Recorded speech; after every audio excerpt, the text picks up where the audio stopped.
हे friends, स्वागत है आप सभी का movie stock movie explain channel पे, जिस पर आज मैं रीकैप करने वाली हूँ मिशन इम्पॉसिबल 7 यानी कि डेड रेकनिंग पार्ट 1 को। तो चलिए अब आपका टाइम बिल्कुल भी ना वेस्ट करते हुए शुरू करते हैं इस वीडियो को, वो भी स्पॉइलर वार्निंग के साथ। लेकिन उससे पहले मेरी एक छोटी सी रिक्वेस्ट, वीडियो को लाइक, शेयर और चैनल को सब्सक्राइब करने की।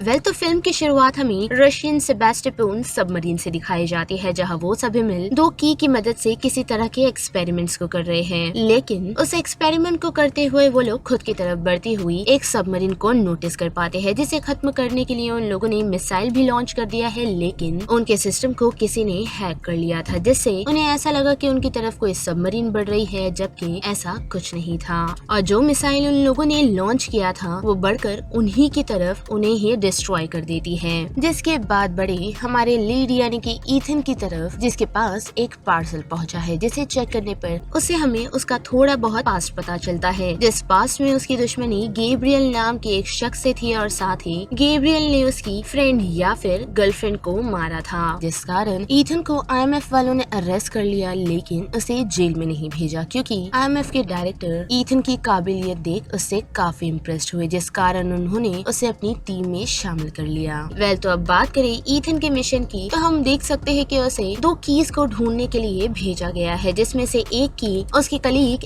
एल्सा के पास है, जो कि अरेबियन डेजर्ट में कहीं छुपी हुई है। साथ ही एल्सा पर लगभग 50 करोड़ डॉलर की बाउंटी लगी हुई है, जिससे हम ये अंदाजा लगा सकते हैं कि एल्सा कितनी शातिर होगी, जो हम देख भी पाते हैं, क्योंकि एल्सा की तरफ काफी सारे लोग बढ़ रहे हैं ताकि वो लोग उसे पकड़ सके। लेकिन एल्सा अपनी स्नाइपर की मदद से बढ़ रहे उसकी तरफ मौजूदा लोगों को चुन चुन कर मारती है। और साथ ही हम ईथन को भी वहाँ पहुँचता हुआ देख सकते हैं, जो एल्सा की मदद तो कर रहा है, लेकिन उसके पास पहुँचने पर उसे पता चलता है कि एल्सा की ऑलरेडी मौत हो गई है। जिसके कुछ दिनों बाद हमें कम्युनिटी नामक एक मीटिंग दिखाई जाती है, जहाँ सभी स्पाई एजेंसी के लोग मौजूद होते हैं, जो किसी खतरे के बारे में बात कर रहे हैं, क्योंकि उन लोगों को ऐसे काफी सारी इन्फॉर्मेशन मिली है कि काफी सारे सिस्टम्स को हैक किया गया है, वो भी किसके द्वारा, वो इन्फॉर्मेशन उन लोगों को अभी तक मिली नहीं। लेकिन उसी मीटिंग के दौरान हम देख पाते हैं IMF के डायरेक्टर ह्यूजिन उन सभी को बताते हैं कि उनकी टीम में से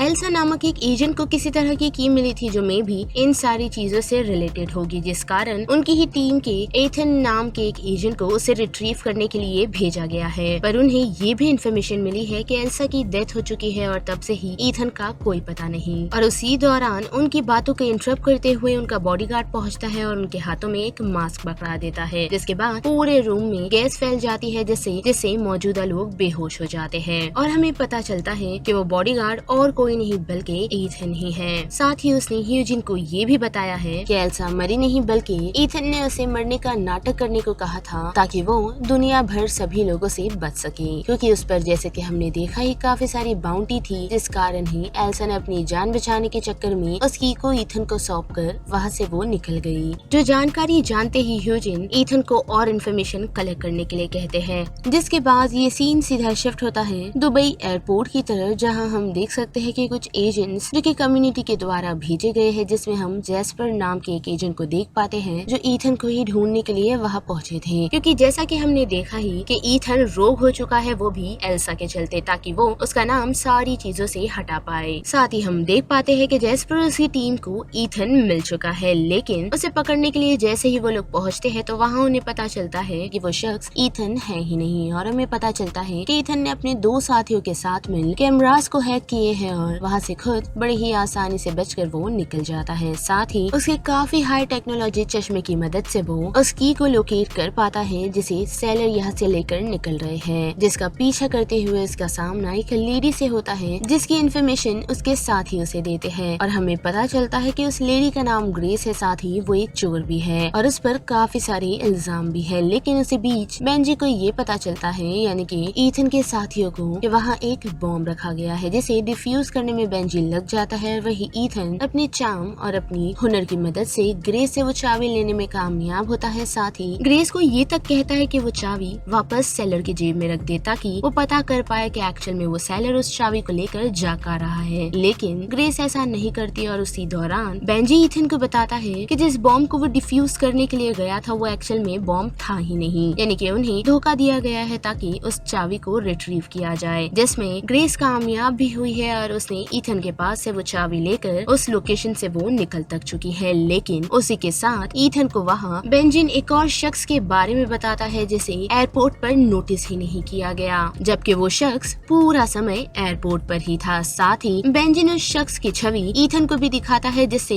ईथन काफी घबरा जाता है और साथ ही बेंजिन और सभी लोगों को ये कहता है कि मिशन अबॉर्ट हो गया है और सभी लोग अपने अपने रास्ते पर निकल सकते हैं। जो सुनते ही ईथन यहाँ से चला जाता है और बाकी सारे उसके टीम मेंबर्स भी। लेकिन जैसे कि हमने देखा ही कि IMF की टीम ईथन के पीछे लगी हुई है, तो उन लोगों को ईथन की पिक्चर यानी कि एयरपोर्ट पिक्चर मिल चुकी है, वो भी ग्रेस के साथ, जिस कारण वो लोग अपने फिर से एजेंट्स उसके पीछे भेज देते हैं। और जबकि हमने देखा है कि ग्रेस इस सिचुएशन से निकल तो चुकी थी, लेकिन कुछ पुलिस ऑफिसर्स उसे पकड़ लेते हैं, वो भी काफी सारे डिफरेंट पासपोर्ट के साथ, जिसके बाद वो लोग उसे यहाँ से उनके सीनियर ऑफिसर की तरफ ले जाते हैं, जो और कोई नहीं बल्कि ईथन ही है। यानी कि ईथन ने अपने टीम मेंबर से झूठ कहा था कि मिशन अबॉर्ट किया गया है, जबकि वो ग्रेस के पीछे ही लगा हुआ है। जिसका एक रीजन ये भी हो सकता है कि ईथन अपने टीम मेंबर्स को अपने इन सारी सिचुएशन में फंसाना नहीं चाहता, जिस कारण ही उसने उन सभी को अपने इस मिशन से बैकआउट कर दिया। और बड़े फिर से ईथन और ग्रेस की तरफ, तो वहाँ हम देख पाते हैं कि ईथन ग्रेस से फिर से उसी चाबी के बारे में पूछ रहा है ताकि वो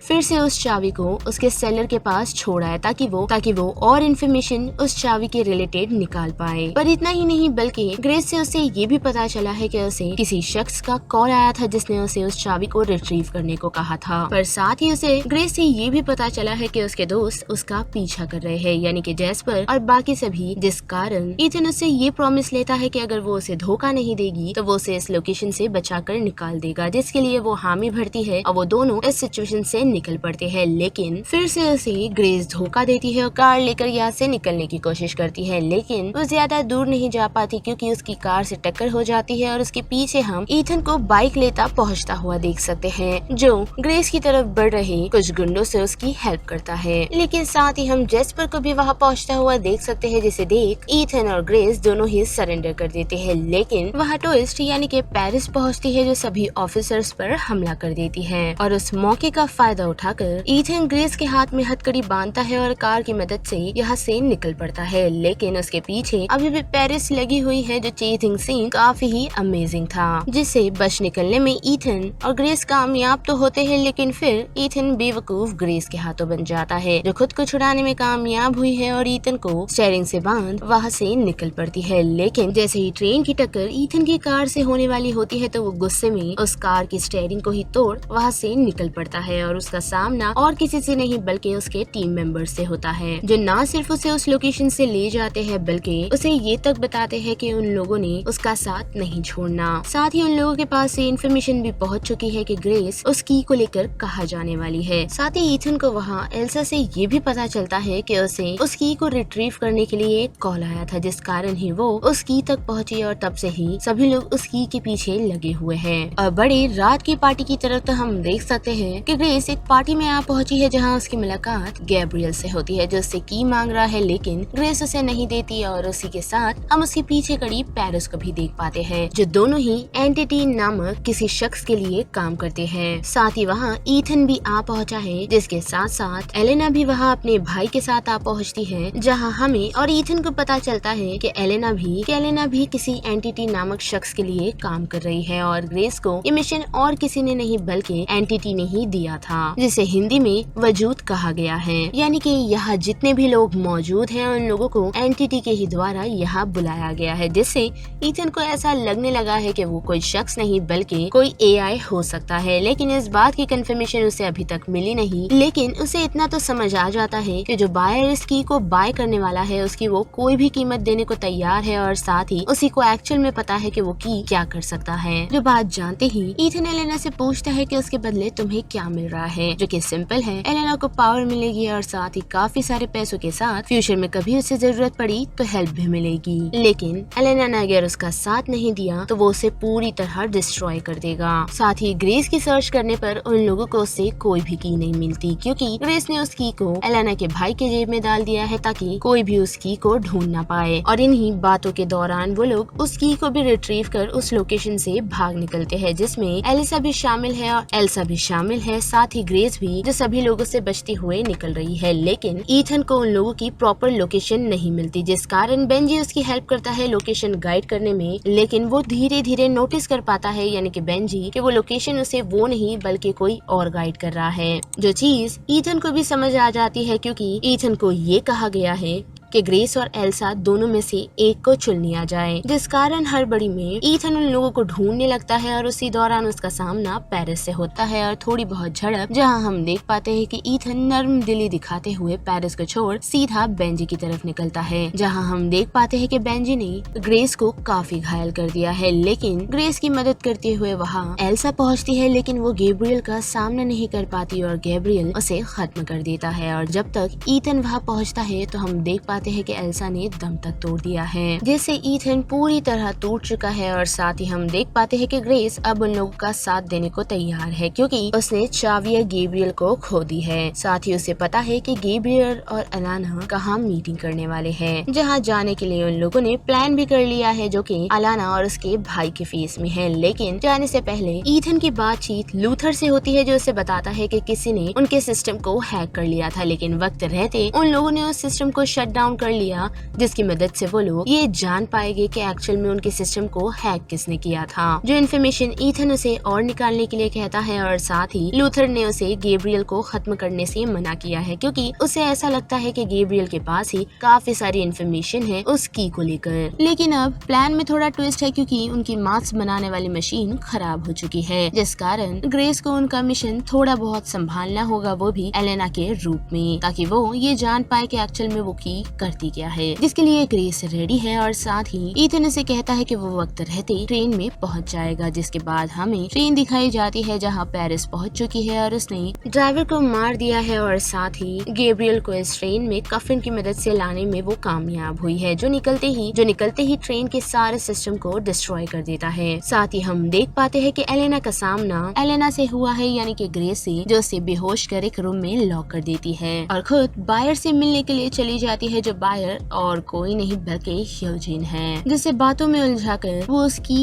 एक्चुअल कामों को पूछ रही होती है, लेकिन ह्यूजिन उसे कुछ भी नहीं बताता। पर वही दूसरी तरफ हम देख पाते हैं कि गैब्रियल और पेरिस की मुलाकात एक और शख्स से हुई है, यानी कि टेलिंगर से, जो उन लोगों को बताता है कि वो भी एंटिटी के लिए काम करना चाहता है। लेकिन इतना ही नहीं, बल्कि एलिगन उन लोगों को एक्चुअल सच बताता है उस एंटिटी का, जिसकी लोकेशन उसे पता है और साथ ही एंटिटी कौन है। और यहाँ पर हमें ये सच पता चलता है कि एंटिटी कोई इंसान नहीं बल्कि एक एआई है, जिसे और किसी ने नहीं बल्कि अमेरिकन ने बनाया है, ताकि वो लोग एआई पे कंट्रोल कर सके और धीरे धीरे रशियंस को खत्म। जिस कारण ही उन लोगों ने स्टार्ट में जो हमें सबमरीन दिखाई गई थी, यानी कि सेबास्टोपोल सबमरीन, उसके अंदर उस एआई प्रोजेक्ट को इंजेक्ट किया था, जिस कारण से ही उस सबमरीन की मिसाइल उन लोगों पर ही भारी पड़ गई। लेकिन वो ऑर्डिनरी एआई एक काफी चालाक एआई निकली, क्योंकि वो खुद को ही डेवलप करती रही, जिस डेवलपमेंट के चलते उसने सबमरीन के लोगों को मार दिया, जिसमें उस एआई का प्रॉपर या फिर ऐसा हम कह सकते हैं कि हार्ट है, जिसकी मदद से ही वो लोग उस एआई को कंट्रोल भी कर पाएंगे और उस एआई को डिस्ट्रॉय भी। पर इतना ही नहीं, बल्कि डेल निगन ने उन लोगों को ये भी बताया है कि एजेंट यूजिन यहाँ पर वो की खुद के लिए रिट्रीव करने के लिए नहीं पहुँचा, बल्कि वो गवर्नमेंट के जरिए यहाँ पहुँचा है, ताकि उसके जरिए वो पूरी दुनिया को बचा सके। जिस बात को जानते ही गैब्रियल उससे पूछता है कि ये इन्फॉर्मेशन किस किस के पास है, जिसके जवाब में एलिंगन कहता है कि सिर्फ हम 3 के पास। जो जानते ही गैब्रियल एलिंगन को खत्म कर देता है और फिर पेरिस को मारने के लिए बढ़ता है, लेकिन पेरिस खुद की जान बचाने में कामयाब होती है, लेकिन अब वो काफी घायल हो चुकी है। वही हम एलेना यानी कि ग्रेस को देख सकते हैं, जिसने उस की को ह्यूजिन को ना देने का इरादा बना लिया है। लेकिन वही बात करें ईथन की, तो ईथन के पास कोई और रास्ता नहीं, क्योंकि वो एक पहाड़ की चोटी पर है और ट्रेन तक जाने के लिए उसे बाइक की मदद से कूदना होगा। जो सीन अगर आप सभी को याद होगा कि टॉम क्रूज ने खुद ही किया है, जिसे हम स्क्रीन पर भी देख पाते हैं, जो सीन काफी ही अमेजिंग लग रहा है। और साथ ही वही ट्रेन में हम देख पाते हैं कि ग्रेस उस की को लेकर जैसे ही वहाँ से निकल रही होती है, तो एलेना उसके सामने आ खड़ी होती है, जिस कारण उसे पकड़ लिया जाता है। और साथ ही ऑलमोस्ट जब उसे मारने ही वाले होते हैं, तो ईथन एक हीरो लैंडिंग करते हुए वहाँ पहुँचता है और उस शख्स को मार गिराता है जो ग्रेस को मारने ही वाला था। पर इस बीच गैब्रियल वहाँ पहुँच चुका था, जिसने उस की को ले लिया है और वो वहाँ से निकल चुका है और उसका पीछा करते हुए ईथन भी। लेकिन जाने से पहले उसने ग्रेस को ट्रेन को संभालने को कहा है और उसके बाद हम ईथन और गैब्रियल के बीच एक फाइट देख सकते हैं, जिस फाइट के दौरान ऑलमोस्ट ईथन गैब्रियल को मारने वाला होता है, लेकिन गैब्रियल उसे कहता है कि सिर्फ उसे ही पता है कि एक्चुअल में की क्या कर सकती है, पर फिर भी ईथन उसे छोड़ता नहीं। लेकिन हम देख पाते हैं कि जेस्पर के आने के कारण गैब्रियल उससे बचता हुआ निकल जाता है और एक ट्रक में कूद पड़ता है। और वही हम ईथन को भी देख पाते हैं, जिसने जेस्पर और उसके साथी को बचाया है, साथ ही ट्रेन की बुरी हालत के बारे में भी। साथ ही बात करें गैब्रियल की, तो वो बच निकलने से काफी खुश है, जिसने ब्रिज पे लगाए हुए बॉम्ब को एक्टिवेट कर दिया है। और वही हम ईथन को भी देख पाते हैं, जो ग्रेस से आकर मिलता है, जो काफी ही अपसेट है उस की को लेकर, क्योंकि उससे काफी तबाही हो सकती है। लेकिन ईथन उसे की निकाल कर बताता है, जो कि उसने गैब्रियल से लड़ाई के वक्त ही चुरा ली थी। और ये चीज अब गैब्रियल को भी पता चल चुकी है, क्योंकि उसके जेब में की के अलावा सिर्फ लाइटर है, जिससे वो काफी चिढ़ा हुआ है। पर अभी भी ईथन और ग्रेस की ये लड़ाई खत्म नहीं हुई है, क्योंकि उन लोगों को ट्रेन को रोकना है, जिसके लिए उन लोगों ने ट्रेन के उस इंजन को ही अलग कर दिया है, क्योंकि ट्रेन के इंजन को पूरी तरह बर्बाद कर दिया था, जिसे रोकने का कोई भी ऑप्शन नहीं था। और जैसे ही इंजन ब्रिज की तरफ पहुंचता है, तो एक धमाका होता है, जिससे बचे हुए डब्बे भी, यानी कि ट्रेन के बचे हुए डब्बे भी नीचे गिरने लगते हैं, जो सीन जॉ ड्रॉपिंग था। जिससे बचने की कोशिश ईथन और ग्रेस तो कर रहे हैं, लेकिन वो लोग ऑलमोस्ट गिरने वाले होते हैं, जहां उन्हें बचाते हुए और कोई नहीं बल्कि पेरिस पहुंचती है, जिसने उन दोनों को बचाया ही नहीं बल्कि उस सबमरीन के बारे में भी बताया है, जिसका नाम सेबास्टोपोल है, जिसके बारे में ईथन को थोड़ी बहुत इन्फॉर्मेशन है। और इतना कहते ही पेरिस की भी मौत हो जाती है। लेकिन ईथन वहाँ ग्रेस को छोड़ निकलता है, यही कहते हुए कि वो ह्यूजीन से मिले, और पैराशूट की मदद से वो यहाँ से निकल पड़ता है। लेकिन वही हम ह्यूजीन को देख पाते हैं, जिसकी मुलाकात फिर से ग्रेस से हुई है, जो उसे यही कहती है कि ईथन ने उसे IMF में शामिल करने के लिए कहा है, जिसके जवाब में ह्यूजीन उसे कुछ भी नहीं कहता। लेकिन वही हम जेस्पर को देख पाते हैं, जिसने ट्रेन खाली कर दी है, और साथ ही उसकी मुलाकात पेरिस से भी हुई है, जिससे उसे ये पता चलता है कि पेरिस की डेथ नहीं बल्कि वो अभी भी बची हुई है। और फिर ये सीन ईथन की तरफ मुड़ता है, जहाँ हम उसके हाथ में उसी की को नोटिस कर पाते हैं, और साथ ही उसकी मुलाकात बेंजिन से हुई है। और यहाँ पर मिशन इम्पॉसिबल 7 यानी कि डेड रेकनिंग मूवी का ये पहला पार्ट का रिकैप खत्म होता है, जिस बारे में अब आप सभी की क्या राय बनती है उससे लेकर आप मुझे कमेंट सेक्शन में बता सकते हो। साथ ही वीडियो आपको पसंद आया तो वीडियो को लाइक, शेयर और चैनल को सब्सक्राइब करना मत भूलिएगा। बाकी मैं मिलूंगी आपको फिर किसी मूवीज या सीरीज के रिकैप के साथ। तब तक के लिए आप movie stock movie explain channel के बाकी वीडियोस को एंजॉय कीजिए। Till then bye.